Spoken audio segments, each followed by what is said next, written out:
Hello everyone, welcome back to our channel the global hues. आज हम लाए हैं आपके लिए एक और महत्वपूर्ण कहानी एक ऐसे व्यक्ति की जिसने अपने इस बिजनेस से बहुत पैसा बनाया। वो राज्यसभा के मेंबर भी थे।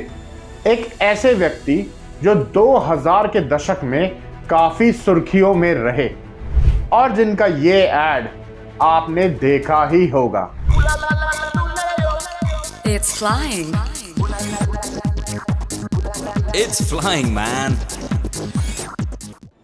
Yes, you guessed it right. Kingfisher. But we are talking about Kingfisher Airlines, not the bear. हम आज इस वीडियो में आपके सामने कुछ ऐसे फैक्ट पेश करने जा रहे हैं जो आपने पहले कभी नहीं सुने होंगे और साथ ही शेयर करेंगे ऐसे 3 महत्वपूर्ण लेसन्स जो हम सबके लिए जानना बहुत जरूरी है। वीडियो को अंत तक जरूर देखें क्योंकि एंड में हम डिस्कस करेंगे एक बोनस लेसन और हमें सब्सक्राइब करना ना भूलें।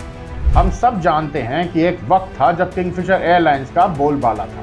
इंडियन एविएशन इंडस्ट्री में इस एयरलाइन का एक अलग ही रुतबा था, लेकिन एक एयरलाइन जो कभी इतनी ग्लैमरस हुआ करती थी वो अपनी उड़ान कुछ ही सालों में खो बैठेगी, ऐसा किसी ने सोचा ना था। यह कहानी शुरू होती है 2005 में जब विजय माल्या ने किंगफिशर एयरलाइंस को लॉन्च किया। कुछ ही सालों में यह एयरलाइन प्रीमियम सर्विसेज के लिए मशहूर हो गई। पैसेंजर्स को एंटरटेनमेंट, कंफर्टेबल सीट्स और हाई क्वालिटी मील्स जैसे फीचर्स ऑफर करने लगी। उस वक्त किंगफिशर एयरलाइंस बहुत तेजी से एक्सपैंड हुई, नए रूट्स ऐड किए गए और फ्लीट साइज भी बढ़ाया गया। लेकिन आपने वो कहावत तो सुनी ही होगी, हर चमकती चीज सोना नहीं होती।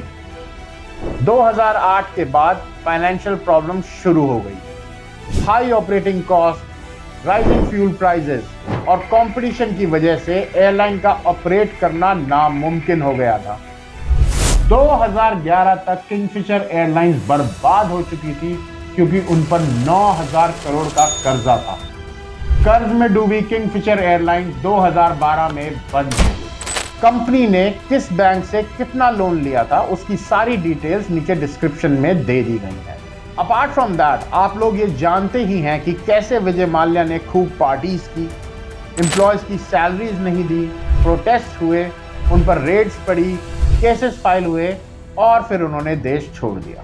तो इस फेलियर से हमने क्या सीखा? Lesson number 1, growth should always be sustainable. Kingfisher airlines ने अपनी शुरुआती सफलता के बाद रैपिड एक्सपेंशन किया, लेकिन बिना प्रॉपर प्लानिंग के। बिना प्लानिंग के एक्सपेंशन करना मतलब long term problems. Rapid expansion वो भी बिना फाइनेंशियल स्टेबिलिटी के रिस्क को बहुत बढ़ा देता है। इससे हमें ये लेसन मिलता है कि ग्रोथ हमेशा सस्टेनेबल यानी स्थिर होनी चाहिए। Lesson number 2, always manage your cost. Kingfisher airline के फेलियर का एक बहुत बड़ा कारण था हाई ऑपरेटिंग कॉस्ट और बढ़ते हुए फ्यूल प्राइसेस। इसलिए कॉस्ट कंट्रोल स्ट्रैटेजीज को पहले ही दिन से इंप्लीमेंट करना बहुत जरूरी है। एग्जाम्पल के तौर पर जिन बिजनेसेस ने कोविड के समय में कॉस्ट को कंट्रोल रखा वो बिजनेसेस आज भी मार्केट में सर्वाइव कर रहे हैं। लेकिन कुछ बिजनेसेस ऐसे भी थे जिन्होंने कॉस्ट मैनेजमेंट पर ध्यान नहीं दिया, वो कोविड के इंपैक्ट से कभी बाहर ही नहीं आ पाए और डूब गए। Lesson number 3, keep a check on your financials. Kingfisher के डाउनफॉल का एक और बहुत बड़ा कारण रहा कर्ज। किसी भी बिजनेस को लोन लेना पड़ता है, लेकिन कहते हैं ना, excess of everything is bad. किसी भी चीज की अति बुरी होती है।